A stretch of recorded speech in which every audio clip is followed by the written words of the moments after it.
ci ha distrutto le serre, ha distrutto il vivaio, ha portato via l'ombreggio che c'era sopra le piante, l'ha appoggiato sopra le piante e ha distrutto tutto. Già la primavera aveva fatto un mese e mezzo di pioggia e ci ha messo in ginocchio e con questo abbiamo chiuso. Gli occhi lucidi nel guardare come in pochi minuti l'impegno di anni di lavoro sia volato via, spazzato dalle raffiche fortissime della tromba d'aria che ha devastato l'intero territorio di San Biagio di Callalta.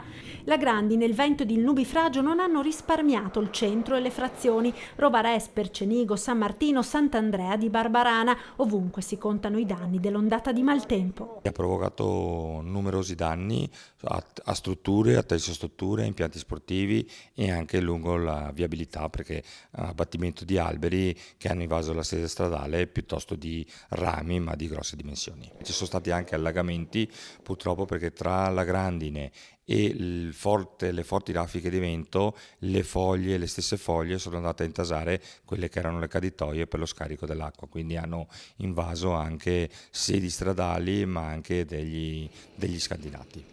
Molti alberi sradicati, strade chiuse, tetti scoperchiati e poi blackout dell'energia elettrica per tutta la mattina, colture e vigneti rasi al suolo e danni anche agli impianti sportivi comunali. Ci sono stati numerosi danni, soprattutto alle strutture e anche alla pista di atletica, purtroppo.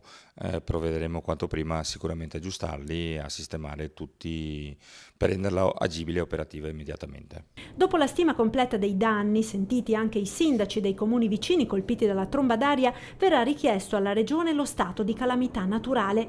L'amministrazione comunale consiglia ai cittadini che hanno subito danni di predisporre una documentazione fotografica che sarà necessario presentare nel caso lo stato di calamità venga riconosciuto.